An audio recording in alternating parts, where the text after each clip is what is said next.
শহরের একটা বারের মধ্যে একটা মেয়ের ভয়ঙ্করভাবে খুন হয়। খুনের পর কিলার মেয়েটির হাত পা মাথা কেটে বডি থেকে আলাদা করে ফ্লোরের মধ্যে সাজিয়ে রেখে গেছে। প্রথমে ধারণা করা হয় এটি কোনো সাইকো কিলারের কাজ, কিন্তু টুইস্ট আসে তখনই যখন জানা যায় মাথাটা একজনের আর বাকি হাত পা বডি পার্ট গুলো ভিন্ন তিনটি মেয়ের। কিলার এতই চতুর, সে হাত পায়ের আঙুলগুলো কেটে নিয়ে গেছে যাতে পুলিশ তাদের ফিঙ্গারপ্রিন্ট ব্যবহার করে পরিচয় শনাক্ত করতে না পারে। এমন অবস্থায় পুলিশ কিভাবে ওই মেয়েদের পরিচয় বের করবে? আর বা কে কি কারণে ওই মেয়েদেরকে এমন ভাবে খুন করেছে? এইসব প্রশ্নের উত্তর পেতে তোমাদের ভিডিওটি শেষ পর্যন্ত দেখতে হবে। বন্ধুরা, আজকে আমরা কথা বলবো 2022 সালে মুক্তি পাওয়া movie hit the second case movie নিয়ে। এই যে লোকটাকে দেখছেন তার নাম রামপ্রসাদ। পেশা একজন কাঠমিস্ত্রি। হায়দ্রাবাদে একটি কাজের কন্ট্রাক্ট পেয়ে বাড়ি থেকে বের হয়েছিল, কিন্তু কাজটি পোস্টপন্ড হয়ে যাওয়ায় আবার তাকে বাড়ি ফিরে আসতে হয়েছে। রামের ওয়াইফ জানসি রামকে দেখেই পুরো চমকে উঠেছে। এরপরে রাম যখন ফ্রেশ হতে বাথরুমের দরজা খোলে, সাথে সাথে এক লোক দৌড়ে পালিয়ে যায়। রামের আর বুঝতে বাকি রইল না যে জানসির পরক্রিয়া প্রেমিক। এমন অবস্থায় একজন পুরুষের মনের অবস্থাটা কি হতে পারে অনুমান করা যায়। রাম না পারছে মেনে নিতে, না পারছে জানসির গায়ে হাত তুলতে। রাম শুধু বলে, আমি তোর চেহারা দেখতে চাই না, তুই চলে যা। জানসি বলে, ঠিক আছে চলে যাচ্ছি, কিন্তু কাউকে কিছু বলো না। এরপর জানসি চলে যায়, কিন্তু রাম এখনো বিষয়টা মানতে পারছে না। অন্যদিকে জানসি রামের বিরুদ্ধে নির্যাতনের অভিযোগ তুলে উইমেন্স ফাউন্ডেশনের সহায়তা নিয়ে রামকে পুলিশে দিয়ে দেয়। যদিও রাম বেইলে মুক্তি পায়, কিন্তু সবাই এখন রামকে অন্য চোখে দেখছে। রামের সাথে যারা কাজ করত সবাই তাদের কন্ট্রাক্ট ক্যান্সেল করে দেয়। আত্মীয় স্বজন, পাড়া প্রতিবেশী সবাই মুখ ফিরিয়ে নেয়।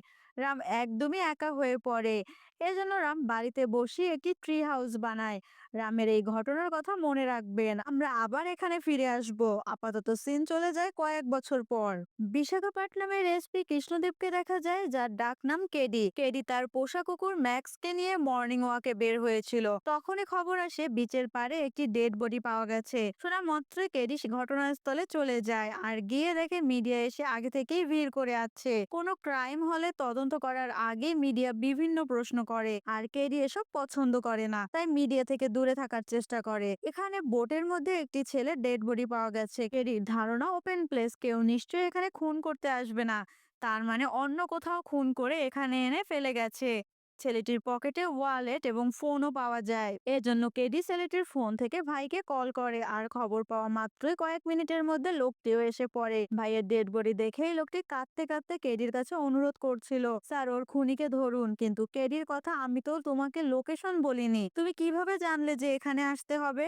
আর তোমার ভাইয়ের ফোন চেক করে দেখলাম তোমাদের দুজনের মধ্যে গত রাতে 22 বার কথা হয়েছে। এজন্য কেডির এই লোকের উপর সন্দেহ হচ্ছে। অবশ্য তার হাতে লোমিনো স্প্রে করে রক্তের উপস্থিতিও পাওয়া যায়। তার মানে এই লোকটাই তার ছোট ভাইকে খুন করেছে। এজন্য তাকে অ্যারেস্টও করা হয়। আর মাত্র 5 মিনিটে এই মার্ডারকে সলভ করেই কেডি প্রেসকে তার স্টেটমেন্ট দিয়ে দেয়।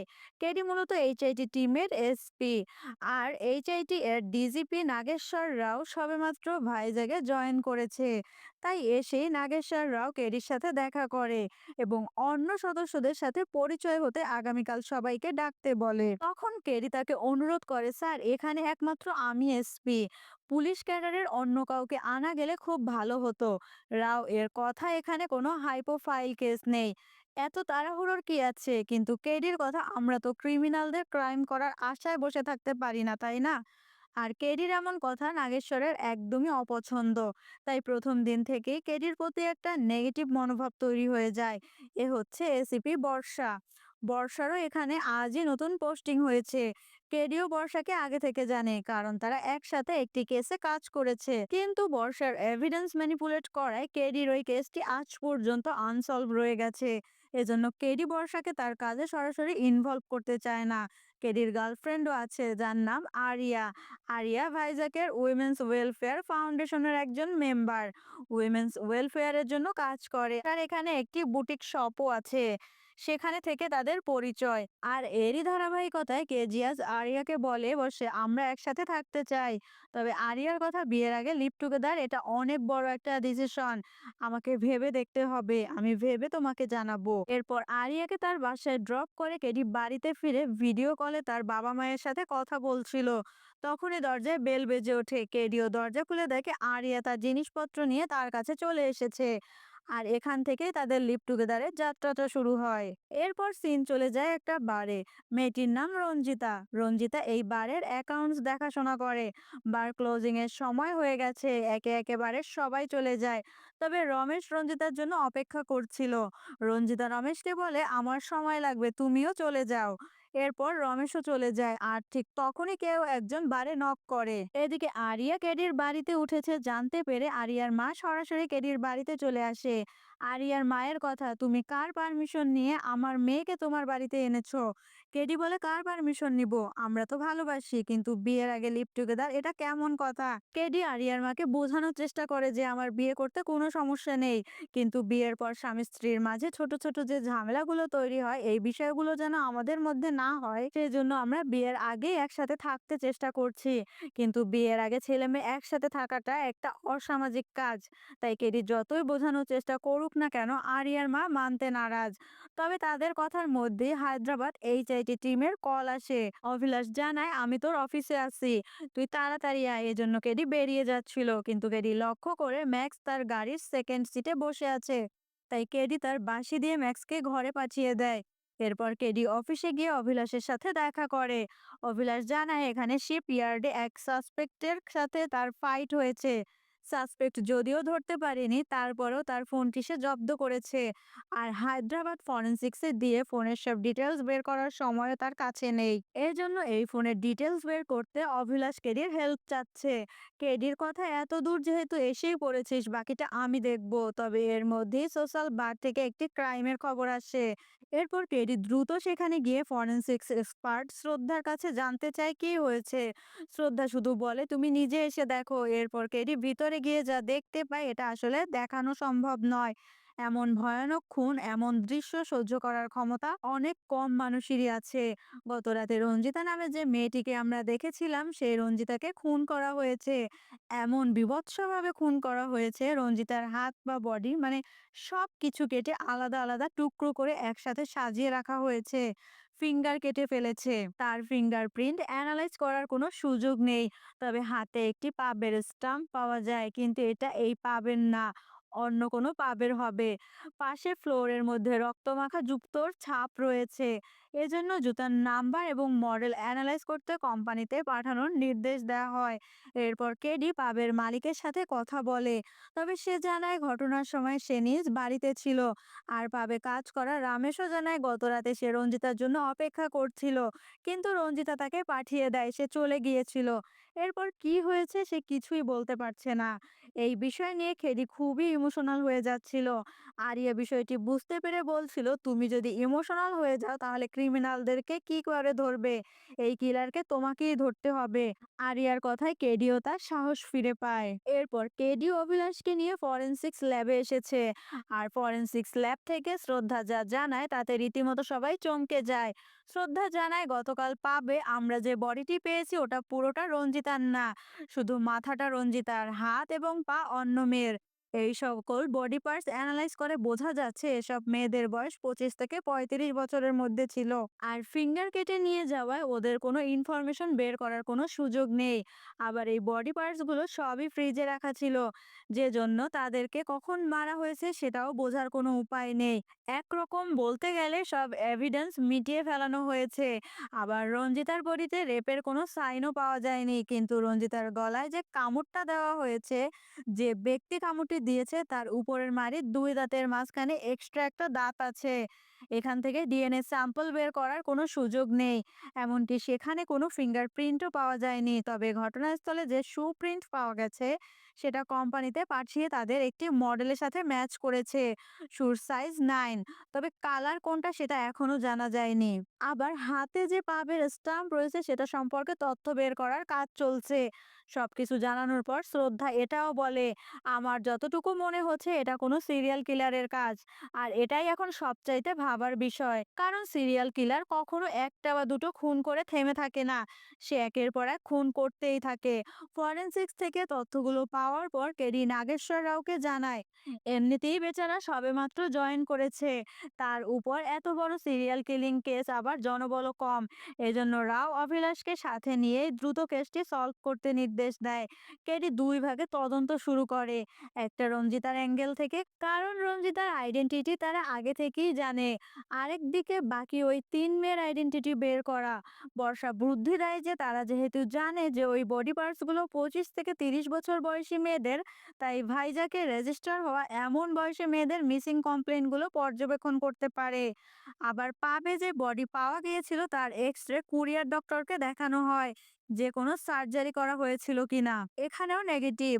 তারা যে হাতগুলো পেয়েছিল ওই হাতে পাবের স্টাম্প ছিল, তাই পাবে খোঁজ করা হয়। কিন্তু তারা জানায় ব্যস্ত পাবে প্রতিনিয়ত স্টাম্প চেঞ্জ করে, তবে এখানে করা হয় না। আর হাতে এই পাবের স্টাম্পও নেই। আবার এখানে যারা কাজ করছে তাদের কেউই 9 সাইজের শু পরে না, এমনকি কারো এক্সট্রা দাঁতও নেই। আবার এই পাবের মালিক কার্তিক আর রঞ্জিতার কল রেকর্ড এবং মেসেজ বলছে কার্তিক কয়েকবার রঞ্জিতাকে তার ফার্ম হাউসে নিয়ে যেতে চেষ্টা করেছে, কিন্তু রঞ্জিতা কখনোই রাজি হয়নি। যদিও কার্তিকের খুনের মোটিভ আছে, তারপরেও খুনের রাতে কার্তিক তার বাড়িতেই থাকার এভিডেন্স আছে, তাই তাকেও কিছু বলা যাচ্ছে না। আবার রঞ্জিতা যেখানে থাকতো কেডিরা সেখানে যায়। সেখানে রঞ্জিতার রুমমেট সানজানা জানায় তারা ৩ বছর যাবৎ এখানে একসাথে থাকছিল। একদিকে সানজানা কথা বলছে, অন্যদিকে কেডি পুরো ঘর তল্লাশি করছে। এর মধ্যে সানজানার ঘরে গিয়ে কেডি সানজানার সাথে সানজানার বয়ফ্রেন্ডের একটি ফটো দেখতে পায়। সানজানা থেকে রঞ্জিতার গ্রামের নামও জানা যায়। সাথে সানজানা এটাও জানায় রঞ্জিতার বাবা প্রতি মাসেই দেখা করতে আসতো, মাঝে মধ্যে রঞ্জিতা বাড়িতে যেত। রঞ্জিতা যেহেতু এখানে থাকতো তাই পুলিশ এই বাসাটা এভিডেন্স হিসেবে ব্যবহার করবে। তাই কেডিরা সানজানাকে আপাতত কয়েকদিনের জন্য অন্য কোথাও থাকতে বললে সানজানা তার বয়ফ্রেন্ড কুমারকে ডাকে। আর কুমারকে দেখা মাত্রই কেডি ভালো করে চেক করে দেখে যে কুমারের এক্সট্রা কোনো দাঁত নেই, আবার শু সাইজ 8। তাই কুমারের ডিটেলস রেখে বর্ষাকে নিয়ে রঞ্জিতার গ্রামে গিয়ে রঞ্জিতার বাবার সাথে দেখা করে। রঞ্জিতার বাবার থেকে জানা যায় রঞ্জিতা ২ মাস আগে বাড়িতে এসে ২ দিন ছিল, এরপর আর আসেনি। আর রঞ্জিতার সাথে কারো কোনো ইস্যু ছিল না। ও তো কঠোর পরিশ্রম করে নিজে প্রতিষ্ঠিত হতে চেয়েছিল। রঞ্জিতার বাবা শুধু তার মেয়ের বাকি অংশগুলো ফেরত চাচ্ছে, যাতে সে মেয়ের সৎকারটা অন্তত করতে পারে। কেডি রঞ্জিতার ঘরটা ঘুরে ঘুরে দেখছিল। তখনই রঞ্জিতার স্কুল ফ্রেন্ডদের সাথে একটি ফটো দেখে কেডির সন্দেহ হয়, কারণ এই ফটো তো একটি ছেলের এক্সট্রা দাঁত দেখা যাচ্ছে। রঞ্জিতার বাবা জানায় ওর নাম রাঘু, পাশের গ্রামে থাকে। এরপর রাঘবের বাড়িতে গিয়েও দেখা যায় রাঘবের এক্সট্রা একটি দাঁত আছে। আর রাঘবের বাবা মাও জানায় রাঘব এখন ভাইজাকে কাজ করে, এজন্য কেডিরা রাঘবের ফোন নাম্বার আর অ্যাড্রেস নিয়ে নেয়। সাথে একজন কনস্টেবলকে বাড়িতে রেখে রাত পর্যন্ত তাদেরকে ঘরে আটকে রাখতে বলে এবং ফোন নিয়ে নিতে বলে যাতে কারোর সাথে কন্ট্রাক্ট করতে না পারে। কেডিরা সাথে সাথেই বেরিয়ে পড়ে, সাথে অভিলাষকে কলও করে। ওই অ্যাড্রেসে পাঠিয়ে রাঘবের উপর নজর রাখতে বলে, তবে কেডিরা পৌঁছালে অভিলাষ জানায় যে রাঘব এখনো পৌঁছায়নি। তাই কেডি বর্ষাকে বাইরে থাকতে বলে। অভিলাষকে নিয়ে ভেতরে যায়, কিন্তু ঘর তালাবদ্ধ। এর জন্য তারা তালা ভাঙতে প্ল্যান করছিল। ঠিক তখনই বর্ষা এসে তার হেয়ার ক্লিপ দিয়ে তালাটি খুলে ফেলে। এরপর রাঘবের ঘর তল্লাশি করে খাটের নিচ থেকে 9 সাইজের সেম মডেলের জুতো পাওয়া যায়। এজন্য কেডি অভিলাষকে বলে তোমরা একটা ফরেনসিক্স ল্যাবে পাঠিয়ে টেস্ট করো। রাঘবকে আমি নিয়ে আসছি। এজন্য কেডি একাই রাঘবকে আনতে যায়। রাঘব তখন কারখানায় কাজ করছিল। কেডি প্রথমে তার পরিচয় গোপন করে রাঘবকে নিচে আসতে বলছিল। রাঘবও পিছে পিছে আসছে, তবে তখনই রাঘবের বাবা কল করে জানায় আজ বাড়িতে পুলিশ এসেছিল, তোকে হয়তো অ্যারেস্ট করতে পারে। আর এটা শোনা মাত্রই রাঘব উল্টো দিকে ছুটতে থাকে। কেডিও রাঘবের পিছু করছে, আর এভাবে পিছু করতে করতে অবশেষে পোর্ট এরিয়া থেকে কেডি রাঘবকে ধরতে পারে। এরপর রাঘবকে এইচআইটি অফিসে নিয়ে জিজ্ঞাসাবাদ শুরু করা হয়। তবে রাঘব জানায় রঞ্জিতার খুনের রাতে আমি ভাইজ্যাক ছিলাম না, আমি কাকিনাড়া গিয়েছিলাম। কেডি জানতে চায় কি জন্য গিয়েছিলি। রাঘব বলে পার্সোনাল বিষয় বলা যাবে না। কেডি বলে দেখ ওই রাতে তোর কাকিনাড়া থাকার কোনো এভিডেন্স পাওয়া গেলে তোকে আমি ছেড়ে দিব। তবে তারপরও রাঘব আর কিছু বলতে চাচ্ছে না। অন্যদিকে রাঘবের ঘর থেকে উদ্ধার করা ওই জুতার সোল টেস্ট করে ব্লাড পাওয়া যায়। এমনকি ওইখানের ফ্লোরে যে ফ্লু প্রিন্ট পাওয়া গিয়েছিল রাঘবের সাথে একদমই ম্যাচ করে যায়। তার মানে এটা স্পষ্ট রাঘবই কিলার। তাই টেস্ট রিপোর্ট নিয়ে অভিলাষ আর বর্ষাও এসে পড়ে। কেডি বর্ষাকে বলে নাগেশ্বর স্যারকে জানিয়ে দাও যে আমরা খুনিকে ধরেছি, আর কোর্টের হেয়ারিং ডেট নিয়ে নাও। বাকি 3জন কারা তাদের পরিচয় আজই বের করতে হবে। তবে এরপর কেডি অভিলাষকে নিয়ে তার বাড়িতে ফিরতেই আরিয়া জানায় সে প্রেগনেন্ট। এটা শুনে কেডি তো খুবই খুশি, কিন্তু সমস্যা হচ্ছে আরিয়া তার মাকে বলতে পারছে না। কেডি কি বলতে হবে? অবশ্য খাবার টেবিলে বসে কেডি আরিয়ার মাকেও বলে দেয়। আর এটা শুনে আরিয়ার মা সোজা বলে দেয়, একটু দেরি সহ্য হলো না তোমাদের? এখন বিয়ে করতেই হবে। এর মধ্যে অভিলাষ যে ফোনের ইনফরমেশন বের করতে দিয়েছিল তার রিপোর্ট এসে পড়ে। তাই অভিলাষ পরদিন সকাল হতেই তেলেঙ্গানাতে চলে যায়। আর কেডি অফিসে গেলেই কেস সলভ করার জন্য সবাই সেলিব্রেট করছিল। রাও বলছিল এখন আমরা টেনশন মুক্ত, সব ঝামেলা শেষ। কেডি বলে, স্যার শেষ হলো কিভাবে? এখনো তো বাকি তিনটা মেয়ের আইডেন্টিটি বের করা বাকি। কিন্তু রাওয়ের কথা, ওসব আমাদের হেডেক না, ওসব এখন ল অ্যান্ড অর্ডার দেখবে। কেডি বলে, কি বলছেন এসব? ওই তিন মেয়ে তাদের পরিবারে কি হবে তাদের খোঁজা আমাদের দায়িত্ব। কিন্তু রাও কোনো কথা মানতে চাচ্ছে না। রাও বলে, আমি প্রেস মিট ডাকছি। কেডিও বলে দেয়, প্রেসকে আমি এটাই বলবো। এরপর রাঘবের কেসের ট্রায়াল শুরু হয়। পুলিশের পক্ষ থেকে সব তথ্য প্রমাণ দেখানো হয়, কিন্তু রাঘবের কাকিনাড়া যাওয়ার বিষয়ে যখনই জানতে চাওয়া হয়, রাঘব প্রতিবারই বলছে পার্সোনাল বলা যাবে না। অন্যদিকে রাঘবের শাস্তির দাবিতে পাবলিক প্রোটেস্ট করছে। পুলিশ এবং সরকার সবাই সামলাতে হিমশিম খেয়ে যাচ্ছে। এর মধ্যে একদিন আরিয়ার মা গ্রামে চলে যায়। আরিয়াকে দিকে কল করে জানায় যে আমি বুটিকে যাচ্ছি, রাতে আমাদের দেখা হবে। ঠিক এরপরই কেডির কাছে অজ্ঞাত একটি ইমেইল আসে। মেইলে মূলত একটি ইউটিউব ভিডিওর লিংক পাঠানো হয়েছে, যে ভিডিওতে স্পষ্ট দেখা যাচ্ছে মার্ডারের রাতে রাঘব কাকিনাড়ার একটি মেয়ের সাথে কথা বলছিল। আর এই ভিডিও প্রমাণ করে দেয় রাঘব খুন করেনি। তাই ভিডিও দেখা মাত্রই কেরি বর্ষাকে নিয়ে কাকিনাড়াতে ওই ব্যক্তির কাছে যায়, যার ইউটিউব চ্যানেলে ওই ভিডিওটি আপলোড করা হয়েছিল। তার কম্পিউটার থেকে অরিজিনাল ফাইলটিও চেক করা হয়, দুটোই ম্যাচ করে যায়। কিন্তু শুধুমাত্র ভিডিও ফুটেজ দেখিয়ে কেসটি রিওপেন করা যাবে না। তাই কেডি বর্ষাকে ওই মেয়েটির তথ্য নিতে বলে যে ওই রাতে রাঘবের সাথে ছিল। তাই বর্ষাকে রেখেই কেডি ভাইজ্যাক ফিরছিল। তবে যাওয়ার পথে জেলের এক এসআই কে কল করে রাঘবের সাথে দেখা করার ব্যবস্থা করতে বলে, কিন্তু সে জানায় স্যার কিছুক্ষণ আগেই ডিজিপি স্যারের পাঠানো 3 অফিসার মেডিকেল চেক আপের নামে রাঘবকে বের করে নিয়ে গেছে। ডিপার্টমেন্ট থেকে শোনা যাচ্ছে রাঘবকে আজ রাতে এনকাউন্টার করা হবে। আর এটা শোনা মাত্রই কেডি রাওকে কল করে। রাও জানায়, ঠিকই শুনেছো, সরকারের চাপে পড়ে ডিজিপি নির্দেশ দিয়েছে। কেডি বলে, স্যার এখনই থামান, কারণ আমার কাছে এভিডেন্স আছে। খুনের রাতে রাঘব কাকিনাড়াতে ছিল। রাও বলে, দেখো নতুন কোনো নাটক করো না, যা এভিডেন্স আছে সোজা আমার কাছে নিয়ে আসো। কেডিও বুঝতে পারছে রাওকে বলে কোনো লাভ হবে না, এজন্য সোজা ডিজিপিকে কল করে। কিন্তু ডিজিপিও তখন রাঘবের এনকাউন্টারের খবরের আশায় মন্টির সামনে বসে আছে। এদিকে ডিজিপির পাঠানো ওই 3 অফিসার রাঘবকে একটি জঙ্গলে নিয়ে ছেড়ে দেয়। তারা একটি বল ছুঁড়ে রাঘবকে আনতে বলে, যাতে তারা পিছে থেকে শুট করে বলতে পারে পালানোর সময় তারা শুট করেছে। রাঘব সেটা স্পষ্টই বুঝতে পারছিল। কেডিও কল করে কাউকে পাচ্ছে না। এজন্য কেডি কোনো উপায় না দেখে প্রেসের সেই মোরালিকে কল করে রাঘবের এনকাউন্টারের খবরটি তার চ্যানেলে প্রকাশ করতে বলে দেয়। আর কেডির কথা মতো মোরালি তাই করে। আর ওই নিউজ দেখার পরই ডিজিপি দ্রুত তার অফিসারদের কল করে রাঘবকে জেলে পাঠাতে নির্দেশ দেয়। এর মধ্যে বর্ষাও কেডিকে কল করে জানায়, ওই মেয়ের তথ্য পেয়েছি, মূলত ওই মেয়েটি রাঘবের গার্লফ্রেন্ড ছিল। মেয়েটির বিয়ে হয়ে গেছে, এখন যেন কোনো ইস্যু না হয় তাই ওই মেয়েটির সংসার বাঁচাতেই রাঘব এতদিন গোপন করে গেছে। তার মানে শুধুমাত্র ওই মেয়েটির জন্যই রাঘব মুখ খোলেনি। এর মধ্যে রাঘবকে জেলে নিয়ে আসা হয়েছে। অন্য কয়েদিরাও দেখে বলাবলি করছিল আজ বেঁচে গেলেও কাল ঠিকই এনকাউন্টার করবে। কেডিও রাঘবের সাথে দেখা করতে এসে পড়েছে। তবে এসআই কেডিকে রাঘবের সেলে নিয়ে যাওয়া মাত্রই তারা যা দেখে তার জন্য তারা কেউই প্রস্তুত ছিল না। কারণ রাঘব তার প্যান্ট খুলে জানালার সাথে বেঁধে ফাঁস নিয়ে মারা গেছে। একদিকে নিরপরাধ একজনের জীবন গেল, অন্যদিকে রাঘবের মৃত্যুর খবর পেয়ে সাধারণ জনতা আনন্দ উল্লাস করছে। তারা ধারণা করছে পুলিশে এনকাউন্টার করেছে, তাই তারা পুলিশের জয় জয়কার করছে। অন্যদিকে রাঘব মারা যাওয়ার আগে একটি চিরকুটে লিখে গেছে সে নির্দোষ ছিল। কেউ কিছু না জানলেও কেডি তো স্পষ্ট সবই জানে, তাই কেডি চলে যাচ্ছিল। গাড়ির কাছে গিয়ে দেখে কিলার কারের সাথে সানজানার ফটো রেখে গেছে। কেডির সাথে সাথে সানজানাকে কল করে। সানজানা জানায়, আমি বাসাতে আছি আর আমার বয়ফ্রেন্ড কুমারও আমার কাছে আছে। কেডি বলে, ওখানেই থাকো, আমি এখনই আসছি। এরপর কেডি সানজানার বাড়িতে চলে যায় এবং পুরো ঘর তল্লাশি করে, কিন্তু কোথাও কেউ নেই। কুমাররাও বারবার জানতে চাচ্ছে আসলে কি হয়েছে। কেডি বলে সানজানাকে কেউ মারতে চাচ্ছে, তাই তোমরা কোথাও বের হবে না। কুমার বলে স্যার চিন্তা করবেন না, সানজানাকে মারার আগে আমাকে মারতে হবে। এজন্য কেডি চলে যাচ্ছিল। তবে কারে উঠতেই কেডি আরিয়ার ফটো পায়। তার মানে কিলার এখন আরিয়াকে টার্গেট করেছে। কেডির সাথে সাথে আরিয়াকে কল করে, কিন্তু আরিয়া তখন তার বুটিক শপে কাজ করছিল। বাইরেও বৃষ্টি পড়ছে, তাই কল রিসিভ করছে না। তবে তখনই কিছু একটা ভাঙার শব্দ হয়। এর কিছুক্ষণ পর কেডিও এসে পড়ে, কিন্তু কেডি এসে দেখে সব বন্ধ। এজন্য বাড়িতে গিয়ে আরিয়াকে তন্ন তন্ন করে খুঁজতে থাকে।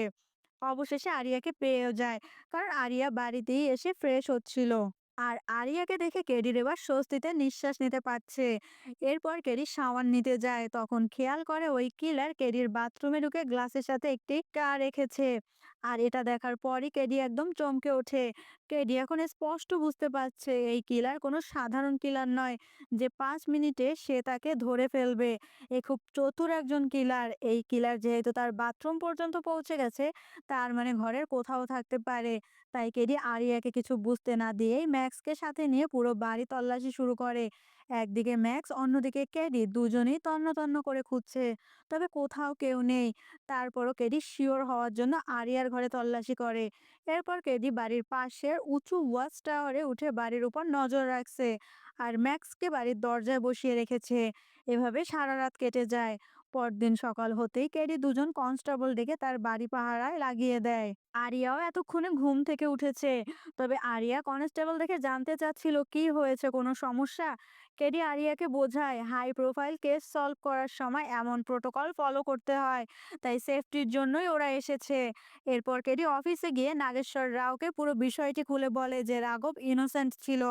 এখন আমাদের প্রেস মিট ডেকে সবকিছু জানানো উচিত। কিন্তু রাও কেডিকে পত্রিকা দেখিয়ে বলে দেখো সবাই কিভাবে আনন্দ উল্লাস করছে, পুলিশকে হিরো ভাবছে। এখন যদি আমরা সবকিছু বলি যে আমাদের কারণে একজন নির্দোষ মানুষ মারা গেছে, তাহলে আমাদের উপর থুথু ফেলবে। আর কোর্টে গিয়ে ডিফেন্ড করার মতো ক্ষমতা ওর পরিবারের নেই। এখন বাকি ওই 3টি ডেড বডির তথ্য বের করো, তারা কারা ছিল, রাঘবের সাথে কোনো রকম লিঙ্ক দেখিয়ে কেস ক্লোজ করে দাও। কেডি বলে ওরা শুধু ডেড বডি না, 3টি মেয়ে ছিল।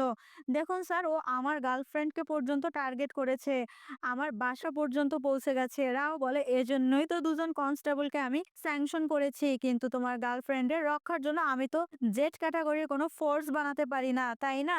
কেডিও বুঝতে পারছে রাও তাকে কোনো হেল্পই করবে না। তবে কেডি এটাও বুঝতে পারছে রাঘবের ওই শু ব্যবহার করে ওই কিলার খুন করেছে। আর সে স্পষ্ট জানতো রাঘবের এক্সট্রা দাঁত আছে।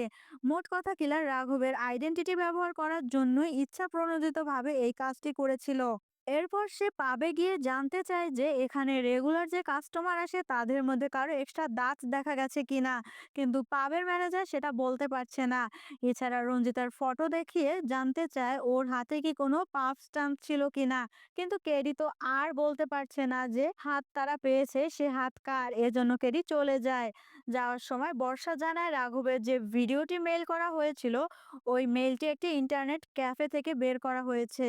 ওই মেইলটি একটি ইন্টারনেট ক্যাফে থেকে করা হয়েছিল। সেখানে কোনো সিসিটিভি পাওয়া যায়নি, তাই কে করেছে সেটা জানা যাচ্ছে না। তখনই কেডির মনে পড়ে পাবের কাস্টমাররা তো স্টাম্প চেঞ্জ করে। এজন্য কেডি পাশের ওই পাবে চলে যায়, আর সেখানে গিয়ে দেখতে পায় পাবে যারাই প্রবেশ করছে সবার হাতের স্টাম্প চেক করা হচ্ছে।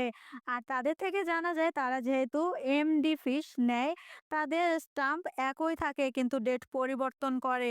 আর এটা দেখা মাত্রই কেডি দ্রুত ফরেনসিক্স ল্যাবে গিয়ে ওই হাতগুলো চেক করে এবং লক্ষ্য করে এখানে একটি হাতে ওই সেম পাবের 16 জুন 2019 তারিখের একটি স্টাম্প রয়েছে। আর দেখা মাত্র কেডি ওই পাবে চলে যায়, আর এই পাবে 2 সপ্তাহ পর পর সিসিটিভি ইরেজ করে দেওয়া হয়। কেসটি যেহেতু 6 মাস আগে, তাই তারা ফুটেজ দিতে পারছে না। তবে বর্ষা বলে মেয়েটির হাতে যেহেতু স্টাম্প আছে, তার মানে নিশ্চয়ই 16 জন মেয়েটি এখানে এসেছিল। তাই আমরা যদি ওই দিনের ক্রেডিট ও ডেবিট কার্ডের ট্রানজ্যাকশন গুলো চেক করি, ওই মেয়ে বা ওই মেয়ের বন্ধু নিশ্চয়ই কোনো পেমেন্ট তো করেছেই। সেখান থেকে ইজিলি আমরা আইডেন্টিফাই করতে পারবো। পরদিন অফিসে যাওয়া মাত্রই বর্ষা জানায় আমরা যে হাতটি পেয়েছি 26 বছর বয়সী তানিয়া নামে একটি মেয়ের, ওর ফ্যামিলি ভাইজাকে থাকে। থাকে। মেয়েটি মিসিং হওয়ার আগে একটি বিউটি ক্লিনিকে কাজ করত। বিয়ের কয়েক সপ্তাহ আগে গায়েব হয়েছিল। আর এই তথ্য পাওয়ার পর কেডি প্রেস মিট ডেকে প্রেসকে জানিয়ে দেয় যে আমরা আরেকটি মেয়েকে আইডেন্টিফাই করতে পেরেছি। আর এই নিউজ দেখা মাত্রই আরিয়া কেডিকে কল করে, বলে যে তানিয়াকে সে চেনে। আরিয়া বলে আমরা যে জেন্ডার ইকুয়ালিটি সেমিনারগুলো করি ও সেখানে রেগুলার আসতো, আর ও আমাদের ওমেন্স ওয়েলফেয়ার অ্যাসোসিয়েশনের একজন মেম্বার। এরপর কেডি বর্ষাকে নিয়ে ওই ফাউন্ডেশনে চলে যায়। আরিয়া কেডিকে ফাউন্ডেশনের বর্তমান প্রেসিডেন্ট সুষমার সাথে পরিচয় করিয়ে দেয়। তখন জানতে পারে তানিয়া 3 মাস আগে এখানে কাজ করত। সে এখানে এসেছে 3 মাস। তার আগে এখানে পূজা নামে একটি মেয়ে প্রেসিডেন্ট হিসেবে ছিল। পূজা এখান থেকে হায়দ্রাবাদ চলে গিয়েছিল, আর হায়দ্রাবাদ যাওয়ার পরেই মিসিং হয়ে গিয়েছিল। যেহেতু পূজার মার্ডার হয়েছে হায়দ্রাবাদে আর হায়দ্রাবাদে বডি পাওয়া গেছে, তাই কেডি অভিলাষকে ফোন করে পূজার কেস ফাইলের সব তথ্য দিতে বলে। এখানে কাজ করা তানিয়ার খুন হয়েছে, আবার এখানে এক্স প্রেসিডেন্ট পূজারও খুন হয়েছে। তার মানে এই ওয়েলফেয়ার ফাউন্ডেশনে কিছু একটা ঘটেছে। এজন্য কেডি সুষমাকে বলে এই ওয়েলফেয়ার ফাউন্ডেশনে যারা কাজ করে সবাইকে ডাকুন, বিশেষ করে পূজার সম্পর্কে যারা জানে তাদেরকে। সুষমা বলে দুর্গাম্মা নামে এক মহিলা আছে, সে পূজার বাড়িতেও কাজ করত। আর এই অর্গানাইজেশনের শুরু থেকে সে আমাদের সাথে কাজ করছে, এজন্য দুর্গাম্মাকে ডাকতে বলা হয়। এর মধ্যে অভিলাষ তাদের সার্ভার থেকে তথ্য বের করে ক্যাডিকে জানায় যে ভাইজ্যাক ওমেন্স ওয়েলফেয়ার অ্যাসোসিয়েশনের প্রেসিডেন্ট পূজা হায়দ্রাবাদে এসে খুন হয়েছিল। গত 4 মাস আগে হায়দ্রাবাদ শহরের পাশে পূজার ডেড বডি পাওয়া গিয়েছিল। আর এই কেসটি তখন বিক্রম হ্যান্ডেল করছিল, যেটা আমরা হিট দি ফার্স্ট কেসে দেখেছিলাম। তোমরা যদি আগের ভিডিওটি না দেখে থাকো তাহলে ডেসক্রিপশনে দেওয়া লিঙ্কে ক্লিক করে দেখে নাও। তখন বিক্রম শহর থেকে দূরে জঙ্গলের মধ্যে একটি মেয়ের বডি উদ্ধার করেছিল। অভিলাষ আরও জানায় ওই সময় বডির লেফট হ্যান্ড মিসিং ছিল। সবকিছু জানার পর ক্যারি শুধু অভিলাষকে বলে দেয় তুমি সকল তথ্য বের করে আমাকে জানাও। এর মধ্যে বর্ষাও জানায় রঞ্জিতা উইমেন্স ওয়েলফেয়ার অ্যাসোসিয়েশনের একজন মেম্বার ছিল। আর বাকি যে দুজন মেয়ে মারা গিয়েছে তারাও কোনো না কোনো উইমেন্স অর্গানাইজেশনে কাজ করত। তানিয়া, রঞ্জিতা, পূজা তিনজন উইমেন্স ওয়েলফেয়ার অর্গানাইজেশনে কাজ করত। তিনজনের খুন হয়েছে, তার মানে ওই কিলার উইমেন্স ওয়েলফেয়ার অ্যাসোসিয়েশনের মেয়েদেরকে টার্গেট করেছে। তবে তারা তো শুধুমাত্র তিনজনের কথা জানতে পারলো। এটাও তো হতে পারে যে উইমেন্স ওয়েলফেয়ার অ্যাসোসিয়েশনের আরো অনেক সদস্যর খুন হয়েছে। টেরি ধারণা করে সানজানা কোনো না কোনোভাবে হয়তো বা এই উমেন্স ওয়েলফেয়ার অ্যাসোসিয়েশনের মেম্বার হবে। তাই কেডি দ্রুত সানজানাকে কল করে, কিন্তু সানজানাকে কল করলেও সানজানা পিক করছে না। এর মধ্যে দুর্গাম্মাও এসে পড়ে, তাই কেডি দুর্গাম্মার কাছে জানতে চায় যে এখানে পুরাতন প্রেসিডেন্ট মৃত্যুর আগে তার সাথে কারো কোনো ঝামেলা হয়েছিল কিনা, আপনি কিছু বলতে পারবেন কিনা। দুর্গাম্মা বলে দেখো বাবা, অনেক বছর হয়ে গেছে, আমার কিছু মনে নেই। কেডি বলে অনেক বছর না তো, মাত্র 4 মাস হয়েছে। আমি তো আপনাদের প্রেসিডেন্ট পূজার কথা জানতে চাচ্ছি। দুর্গাম্মা বলে ও তাহলে তোমরা পূজাজির কথা জানতে চাচ্ছ, আমি তো ভাবছিলাম তুমি ছাছির কথা জানতে চাচ্ছ। আর ছাছির কথা শুনেই সবাই চমকে ওঠে, কারণ আরো একটি খুনের তথ্য সামনে আসতে চলেছে। দুর্গাম্মা জানায় 15 বছর আগে ঝান্সি ম্যাডাম এখানে প্রেসিডেন্টের কাজ করত। অনেক ভালো মহিলা ছিল, কারোর সাথে কোনো ঝামেলা ছিল না, কিন্তু হঠাৎই কেউ একদিন তাকে খুন করে। কেডি ঝান্সির ডিটেলস জানতে চাইলে দুর্গাম্মা জানায় তার পরিবারে কেউ ছিল না, একাই বসবাস করত। মধুরাওতে তার বাড়ি ছিল। দুর্গাম্মার থেকে তথ্য নেওয়ার পর কেডি সুষমাকে বলে যায় আপাতত কয়েকদিন অফিস বন্ধ রাখুন, আর সকল মেম্বারদেরকে মেসেজ করে তাদেরকে অ্যালার্ট করে দিন। সাথে আরিয়াকে বলে তুমি চিন্তা করো না, আজ রাতের মধ্যে আমি ওই কিলারকে ধরে ফেলবো। এরপর কেডি আর বর্ষা মধুরাতে ঝান্সির বাড়িতে চলে যায়। এই বাড়িটি বহুদিন যাবৎ পরিত্যক্ত অবস্থায় পড়ে আছে। তবে বাড়ির মধ্যে ঢুকেই দেয়ালে হাইট মার্ক দেখেই কেডি বলছিল ঝান্সি নিশ্চয়ই বাচ্চা ছিল, কিন্তু দুর্গাম্মা তো বললো তার পরিবারে কেউ ছিল না। আবার ঘরের ছাদের নকশা দেখে বোঝা যাচ্ছে এটা বাচ্চার ঘর ছিল। আবার দেয়ালের মধ্যে খোদাই করে ডায়াগ্রাম বানানো, যেখানে দেখা যাচ্ছে বাবা তার সন্তানকে নিয়ে হেঁটে যাচ্ছে, সাথে মা নেই, কিন্তু মায়ের ডায়াগ্রাম আঁকানো আছে একটু দূরে, ক্রস দিয়ে কাটা। মাঝখানে একটি গাছ, গাছের উপর একটি ট্রি হাউস। এই ট্রি হাউসটি রামপ্রসাদ তৈরি করেছিল, যেটা আমরা মুভির প্রথমে দেখেছিলাম। এরই লক্ষ্য করে পুরো ট্রি হাউসের মধ্যে বিভিন্ন জায়গায় কাগজের মধ্যে আর্ট করে ছড়িয়ে রাখা হয়েছে। তখন বর্ষার মনে হচ্ছিল কেউ হয়তোবা তাদেরকে ফলো করছে।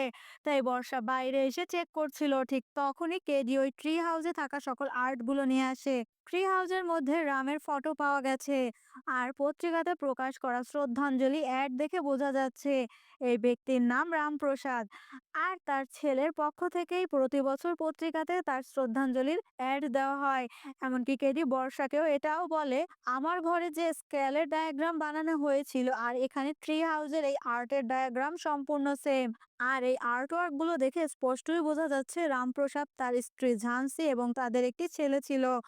আর অন্য আর্ট ওয়ার্কে দেখা যাচ্ছে বাবা নিজে ফাঁসি নিয়েছিল, বাচ্চা দেখে কান্না করছে, আর মা গাছের নিচে দাঁড়িয়ে হাসছে। অন্য একটি আর্ট ওয়ার্কে দেখা যাচ্ছে বাচ্চার জীবনে মা ছিল শয়তান, একটিতে ছুরি এবং রক্তের চিহ্ন আঁকানো। ঠিক তখনই একজন কনস্টেবল ঝান্সির মার্ডার কেসের ফাইলটি দিয়ে যায়, আর সেখানে ঝান্সির ডেড বডির কিছু ফটো পাওয়া যায়। ঝান্সিকে খুবই নৃশংসভাবে খুন করা হয়েছিল, এমনকি ঝান্সির পায়ের একটি আঙুলও কেটে নেওয়া হয়েছিল। ঠিক তখনই ঘরের ভিতর থেকে একটি আওয়াজ আসে, ম্যাক্সও শব্দ করছিল। তাই কেডি দ্রুত ঘরের মধ্যে গিয়ে দেখে ট্রি হাউসে আগুন লেগে গেছে। তারা স্পষ্টই বুঝতে পারছে ট্রি হাউসে কেউ আগুন দিয়েছে, মানে এভিডেন্স নষ্ট করার চেষ্টা করছে। তবে বাড়ির চারপাশ খুঁজেও কাউকে পাওয়া যায় না। তার মানে কিলার এতক্ষণে পালিয়ে গেছে। কেডি এতক্ষণ স্পষ্টই বুঝতে পারছে রামপ্রসাদের একটি ছেলে ছিল, ওই ছেলেই খুনগুলো করছে। অন্যদিকে হায়দ্রাবাদে অভিলাষ ফরেনসিক্স এক্সপার্ট সিন দেখে কল করে বলছে, আমরা যে 4 মাস আগে যে বডিটি পেয়েছিলাম ওই মেয়েটির মৃত্যুর আগে হুডি পরিহিত কেউ একজন ওই মেয়েটিকে ফলো করেছিল। ওই সময় বিক্রম আপনাকে একটি ফটো পাঠিয়েছিল, ওই ফটোটিও আমার চাই। সিন্ধে বলে, সেটা তো আমি বিক্রমকে পাঠিয়েছিলাম, আর বিশ্ব স্যার নিজে আমার সাথে ওই ফটোটি নিয়েছিল। অভিলাষ বলে, আমি বিশ্ব স্যারের বাড়িতে গিয়ে দেখেছি, ততক্ষণে তুমি আমাকে ইমেল করে পাঠাও। এরপর অভিলাষ এডিজিপি বিশ্বর বাড়িতে চলে যায়। অন্যদিকে কেডি আর বর্ষা ওই নিউজ পেপার অফিসে এসেছে, যে নিউজ পেপারে ওই অ্যাডগুলো দেওয়া হচ্ছিল। কেডির কথা, ওই নিউজ পেপারে নিশ্চয়ই কারো নাম থাকতে পারে যে অ্যাডগুলো দিচ্ছে। তাই কেডিরা ওই ডেটের নিউজ পেপারগুলো খুঁজতে শুরু করে। অভিলাষ ওই সাসপেক্টেড ডিপিক্সিলেশন ফটোটি ইমেল করেছে, কিন্তু অভিলাষ এখন যেখানে আছে সেখানে 4G নেটওয়ার্ক পায় না, সে ওপেন করতে পারছে না। আর এদিকে কেডিরা যখন নিউজ পেপার অফিসে ওই নিউজ পেপার তল্লাশি করছিল, তখনই সেখানে একজন লোক এসে পড়ে। কেডি তাকে দেখে চিনতে পারছিল না। তবে বর্ষা জানায়, এ পূজার স্বামী হারি, আমি তাকে এখানে আসতে বলেছি। ঠিক তখনই রাও কেডিকে কল করে বলে, তুমি আমার আদেশ অমান্য করে প্রেসকে সব বলে দিয়েছো, আর তোমার কল রেকর্ড চেক করে জানা গেছে তুমি রাঘবের এনকাউন্টারের নিউজটি লিক করে দিয়েছো। তাই পুরো পুলিশ ডিপার্টমেন্ট তোমার উপর রেগে আছে, তোমাকে সাসপেন্ড করে দেওয়া হচ্ছে, পেপার ওয়ার্কে সময় লাগবে। রাও এটাও বলে যে তোমার গার্লফ্রেন্ডের সিকিউরিটি আমি উঠিয়ে নিয়েছি, অফিসে এসে ডিসমিসাল অর্ডারটি নিয়ে যাবে। আর আরিয়ার সিকিউরিটি তুলে নেওয়ার বিষয়টি জানা মাত্রই কেডি দ্রুত বাড়ির উদ্দেশ্যে বেরিয়ে যায়। কেডি ড্রাইভ করছে আর আরিয়াকে কল করছে, কিন্তু আরিয়া তখন অন্য কাজে ব্যস্ত, তাই আরিয়া কল রিসিভ করছে না। এর কিছুক্ষণ পর কেডি বাড়িতে পৌঁছে যায়, কিন্তু সারা বাড়ি খুঁজেও আরিয়াকে পাওয়া যাচ্ছে না। অবশেষে কেডি ডাইনিং টেবিলে এসে একটি চিরকুট দেখতে পায়। কেডি স্পষ্টই বুঝতে পারে কিলার আরিয়াকে তুলে নিয়ে গেছে। এজন্য কেডি সিঁড়িতে বসে কাঁদছিল। ঠিক তখনই বর্ষা এসে পড়ে। বর্ষাও সিচুয়েশনটা বুঝতে পেরে কেডিকে বলছিল, ইমোশনাল হয়েও না, তুমি যদি ইমোশনাল হয়ে যাও তাহলে আরিয়াকে কে উদ্ধার করবে। আর বর্ষার কথা শুনেই কেডির আরিয়ার কথা মনে পড়ে যায়, কারণ আরিয়াও বলছিল, তুমি যদি ইমোশনাল হয়ে যাও কিলারকে কে ধরবে। এজন্য কেডি তার ইমোশন দূরে রেখে কেসে ফোকাস করে। বর্ষা কয়েকটি পত্রিকা দেখিয়ে জানায় বিগত 9 বছর যাবত ভিন্ন ভিন্ন পত্রিকায় ওর বাবা শ্রদ্ধাঞ্জলি অ্যাড দিয়ে আসছে, কিন্তু কোনো পত্রিকাতেই কোনো অ্যাডের মাধ্যমেই অ্যাডদাতার নাম নেই। তবে নাম খুঁজতে খুঁজতে কেডির চোখে পড়ে একটি ফ্রি ডেন্টাল ক্যাম্পের অ্যাডের উপর, কারণ প্রত্যেকটি পত্রিকাতেই ওই একই ডেটে একই পাতায় ফ্রি ডেন্টাল ক্যাম্পের অ্যাড দেওয়া হয়েছিল। আবার এখানে যে লোগোটা ইউজ করা হয়েছে সেম ট্রি হাউসের মতো। আর এই ডেন্টাল অ্যাড দেখার পর কেডি এখন ধারণা করছে অনেকগুলো প্রমাণ ডেন্টাল ক্লিনিকে রিলেটেড। তার মানে দাঁড়াচ্ছে ওই কিলার একজন ডেন্টিস্ট, কিন্তু ডেন্টাল ক্যাম্পেইং এ যে অ্যাড দেওয়া হয়েছে কোনো ক্লিনিকের নাম দেয়া নেই বা কন্ট্রাক্ট নম্বরও নেই। কিন্তু কেডি এটা বুঝতে পারছে না আরিয়াকে কেন টার্গেট করলো। তখন কেডির মনে পড়ে আরিয়া দৈনন্দিন যা কিছু করে সবকিছু আগে থেকে ডায়েরিতে প্ল্যান করে রাখে। এজন্য কেডি আরিয়ার ডায়েরি খুঁজতে শুরু করে আর সাথে বর্ষাকেও বলে সানজানাকে যেহেতু টার্গেট করেছিল সানজানার ডেন্টিস্ট সম্পর্কে তথ্য নাও, কিন্তু বর্ষা কয়েকবার কল করে সানজানাকে পাচ্ছে না। এজন্য কেডি বর্ষাকে রঞ্জিতার বাসায় পাঠিয়ে দেয়। কেডি কারের মধ্যে আরিয়ার ওই ডায়েরিটি পায় আর এই ডায়েরি চেক করতে দেখা যায় রাত 8:30টার সময় আরিয়ার ডেন্টাল অ্যাপয়েন্টমেন্ট ছিল। নাম KRB ডেন্টাল ক্লিনিক, লোকেশন ভোগাপুরাম। আর ডেন্টাল ক্লিনিকের অ্যাড্রেসটি পাওয়া মাত্রই কেডি ওই ক্লিনিকে চলে যায় আর ভিতরে প্রবেশ করতেই দেখে দেওয়ালের মধ্যে রামপ্রসাদের একটি ফটো ঝোলানো, তবে কপালে একটি রিং বসানো রয়েছে। আর পুরো চেম্বার চেক করতে গিয়ে চেম্বারের দেয়ালে একটি ফটো দেখে কেডি চোখ আটকে যায়, কারণ এই ফটোর নিচের দিকে কেডি একটি লকেট দেখতে পাচ্ছে। সেম লকেটটি কেডি পূজার হাজবেন্ড হরির গলায়ও দেখেছিল। তাই কেডি ওই ফটোটি সরিয়ে ফেলে, কিন্তু লকেটটি তখন সেখানে ঝুলছিল। এরপর কেডি দেয়াল ভাঙতেই দেখে সেখানে একটি হাত সংরক্ষণ করে রাখা, তার মানে এটা পূজার হাতই হবে। আবার আশেপাশে যে ফটোগুলো টাঙানো রয়েছে প্রত্যেকটি ফটোর নিচেই কোনো না কোনো অর্নামেন্ট রাখা আছে, তার মানে এই প্রত্যেকটি ফটোর পিছনেই কোনো না কোনো মেয়ের বডি পার্টস রাখা আছে আর তাদের অর্নামেন্ট গুলোই বাইরে প্রদর্শন করা। অন্যদিকে অভিলাষ একটু দূরে আসতেই 4G নেটওয়ার্ক পায় আর ইমেইলে পাঠানো ফটোটি ওপেন হয়ে যায়। আর এটা অন্য কারোই নয়, কুমারের ফটো। তার মানে সানজানার বয়ফ্রেন্ড কুমারই পূজাকে খুন করেছিল আর এইসব কাজ কুমারের। সাথে সাথে অভিলাষ কেডিকে কল করে, কিন্তু এতক্ষণে কুমার পিছে থেকে কেডির পেটের মধ্যে একটি ছুরি ঢুকিয়ে দিয়েছে। তাই কেডিকে না পেয়ে অভিলাষ বর্ষাকে কল করে পুরো বিষয়টা জানায়। তারা যাকে খুঁজছে সে কুমার। এদিকে কেডির পেট থেকে অতিরিক্ত রক্তক্ষরণ হচ্ছে আর এই সুযোগে কুমার কেডিকে সিটের উপর বেঁধে রাখছে। কিছুক্ষণ পর কেডির জ্ঞান ফিরে এলে কেডি কুমারের কাছে বারবার জানতে চাচ্ছিল আরিয়া কোথায়। আরিয়ার কিচ্ছু করো না। কুমারও বারবার বলছে আরিয়ার বিষয়ে কিছু জানতে চেও না, তুমি যদি এরপর আরিয়ার বিষয়ে জানতে চাও আমি ওকে মেরে ফেলবো। কুমার এসব বলছিল আর কেডিকে টর্চার করছিল। কুমার একটি আর্টিফিশিয়াল দাঁতের চোয়াল এনে কেডির গলায় বসিয়ে দেয়। তার মানে কুমার খুন করার আগে এই কাজটি এর জন্যই করে, যাতে ওই এক্সট্রা দাঁত দেখে পুলিশ ওই এক্সট্রা দাঁতের মালিককে খোঁজে। মানে পুলিশের তদন্তকে ভুল পথে নেওয়ার জন্যই কুমার এই কাজটা করে। আর কেডি শুধু জানতে চাচ্ছে কেন এসব করছো, এই ওয়েলফেয়ার অ্যাসোসিয়েশনের মেয়েদেরকে কেন টার্গেট করছো। তখন কুমার বলে মরে তো যাবে, তদন্ত কেন করছো।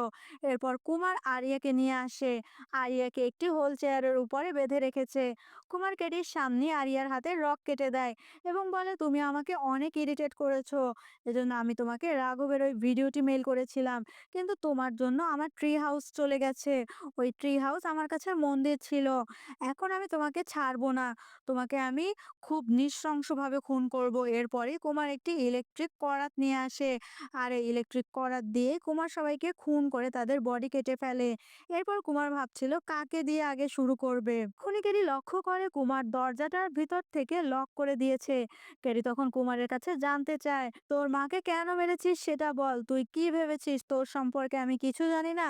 তোর বাবার মৃত্যুর পর তুই ঘর ছেড়ে দিয়েছিস, তোর মাকে খুন করেছিস আর ঘরের মধ্যে তোর বাবার ফটোগ্রাফার দিয়ে তোর মায়ের পায়ের আঙুলের রিং ঝুলিয়ে রেখেছিস। তুই তো একটা সাইকোপ্যাথ। তবে সাইকোপ্যাথ বলায় কুমার একদমই রেগে যাচ্ছিল। কুমারের কথা সে সাইকোপ্যাথ না। তখন কুমারের কথা আমরা এটাও জানতে পারি, কুমারের বয়স তখন 12 বছর। কুমারের বাবা কুমারকে খুব ভালোবাসতো, কিন্তু কুমারের মায়ের চরিত্র খারাপ থাকার কারণে সে পরপুরুষের সাথে মেলামেশা করত। আর এটা কুমার দেখতে পেত, কিন্তু কুমারের বাবা হাতে নাতে ধরে ফেলে। কুমারের মাসি ওই সময় উইমেন্স ওয়েলফেয়ার অ্যাসোসিয়েশনের যে নারীগুলো ছিল তাদের সাহায্য নিয়ে কুমারের বাবাকে পুলিশের হাতে তুলে দিয়েছিল, তার নামে মিথ্যা অপবাদ দিয়েছিল। আর এসব কিছু সহ্য করতে না পেরে কুমারের বাবা রাম কুমারের জন্য ওই ট্রি হাউসটি বানিয়ে রেখে কুমারের সামনে আত্মহত্যা করছিল।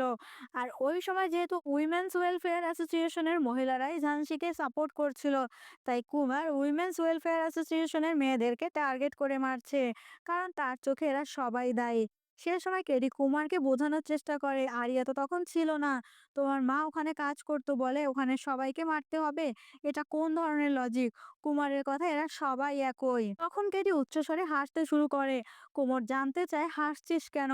তখন কেডি বলে তুই বলছিলি তোর মায়ের চরিত্র খারাপ, তাহলে তুই যে তোর বাবারই সন্তান তার প্রমাণ কি? আর এটা শোনার পরে কুমারের মাথা নষ্ট হয়ে যায়। কুমার এটা কিছুতেই মেনে নিতে পারছিল না। তখন কেডি বলে, "তোর বাবার সাথে তোর কোন জিনিসটার মিল আছে? যদি কোনো কিছুতে মিল দেখাতে পারিস আমি মেনে নিব।" এজন্য কুমার রাগের বশে তার বাবার ফটোটি নিয়ে আসে এবং ফটো দেখিয়ে বলে, "আমার বাবার চোখের সাথে আমার চোখের মিল আছে।" কিন্তু কুমার তো জানে না কেডি কেন কুমারকে এসব বলছে। কারণ টেরি খুব চতুরতার সাথে কুমারকে দিয়ে দরজাটি খুলিয়ে নিয়েছে। এরপরে কেডি হুইসেল বাজায় আর সাথে সাথে ম্যাক্স এসে কুমারের উপর আক্রমণ করে। এর মধ্যে বর্ষাও এসে পড়ে। তবে বর্ষা যখন শুট করতে যাচ্ছিল তখন কুমার বর্ষার গানটি ফেলে দিয়ে বর্ষাকে মারতে শুরু করে। আর কেডি ম্যাক্সকে ইশারা করা মাত্রই ম্যাক্স কেডির হাতের বাঁধন কাটার চেষ্টা করছিল। তবে ঠিক তখনই কুমার বর্ষার গান নিয়ে ম্যাক্সের উপর পেটে গুলি করে দেয়। আর এটা দেখা মাত্রই কেডি টানতে টানতে তার হাতের বাঁধন ছিঁড়ে ফেলে। আর কুমারকে মারতে মারতে তার পুরো চেহারাটা থেতলে দেয়। এরপর সবাইকে হসপিটালে নিয়ে আসা হয়। এদিকে সানজানাকে উদ্ধার করা হয়েছে। সানজানা স্বীকারোক্তি দেয় কুমার তাকে ভয় দেখিয়েছিল যে কাউকে কিছু বললে তাকে মেরে ফেলবে। এজন্য সানজানা এতদিন কাউকে কিছু বলতে পারেনি। কেডিরও জ্ঞান ফিরেছে। আরিয়া এবং আরিয়ার পেটের বাচ্চা দুজনই সুস্থ আছে। তবে কেডি বারবার ম্যাক্সের কথা জানতে চাচ্ছিল। ঠিক তখনই ম্যাক্স দৌড়ে আসে কারণ ম্যাক্সের পেটের গুলি বের করা হয়েছে। ম্যাক্স এখন সম্পূর্ণ বিপদমুক্ত। সিন চলে যায় এর কয়েকদিন পর। কেডি হসপিটাল থেকে ডিসচার্জ হচ্ছে। রাও কেডির সাথে দেখা করে বলছে, "তুমি ফিরে এসে ডিপার্টমেন্টে জয়েন করছো না কেন? আমি জানি ভুলটা আমারই। ডিপার্টমেন্টকে প্রবলেম থেকে বাঁচানোর জন্যই আমি এমনটা করতে হয়েছে।" তবে নাগেশ্বর রাওয়ের কোনো কথার উত্তর না দিয়ে কেডি সোজা সেখান থেকে রাঘবের বাড়ি গিয়ে রাঘবের বাবা মাকেও পুরো সত্যিটা খুলে বলে। রাঘবের বাবা মাও বিষয়টি বুঝতে পারে যেখানে কেডির কোনো দোষ নেই। কেডি রঞ্জিতার বাবাকেও সবকিছু জানায়। এরপর কেডি অফিস থেকে তার জিনিসপত্র নিয়ে চলে যাচ্ছিল। তখনই বর্ষা এসে কেডিকে বিদায় জানাচ্ছিল। তবে যাওয়ার আগে কেডি বর্ষার কাছে জানতে চায়, "তুমি ডেন্টাল ক্লিনিকের ঠিকানা কিভাবে জানলে? আর আমি তো তোমাকে জানাইনি।" বর্ষা বলে, "অ্যাকচুয়ালি আমি যখন ডিপার্টমেন্টে জয়েন করলাম তখন আমি আপনার কারের সাথে একটি চিপেস্ট ট্র্যাকার লাগিয়ে রেখেছিলাম।" এরপর বর্ষা ট্র্যাকারটি খুলেও নেয়। কেডি শুধু বলে, "তার মানে তুমি কখনো বদলাবে না।" সিন চলে যায় আরিয়া আর কেডির বিয়ের দিন। কেডি এখন তেলেঙ্গানাতে এইচআইটি টিমে ট্রান্সফার হয়েছে। বিয়ের পর যত দ্রুত সম্ভব সে গিয়ে জয়েন করবে। আর কেডির জায়গা খালি হয়। কেডির জায়গাতে নতুন যে অফিসার আসছে সেও কেডির সাথে দেখা করতে আসছে। আর সেই হচ্ছে অর্জুন সরকার। সবার মুখে অর্জুন সরকার একজন জীবন্ত দুঃস্বপ্ন। অর্জুন কেডির সাথে দেখা করে আরিয়াকে কংগ্রেস করে। সাথে এটাও বলে, "শুনলাম তেলেঙ্গানাতে ট্রান্সফার হয়েছো। তুমি এখন আরিয়ার খেয়াল রাখো। এইচআইটি টিম আমি দেখবো।" এরপর বাকি কাহিনী দেখা যাবে এইচআইটি দ্য থার্ড কেস মুভিতে। তোমরা যদি সেই মুভির এক্সপ্লানেশন চাও কমেন্ট করে দাও। আর এই ভিডিওটি কেমন লাগলো সেটাও জানিয়ে দাও। সেই সাথে চ্যানেলটা সাবস্ক্রাইব করে রাখতে পারো যাতে নিয়মিত ভিডিওগুলো পেতে পারো।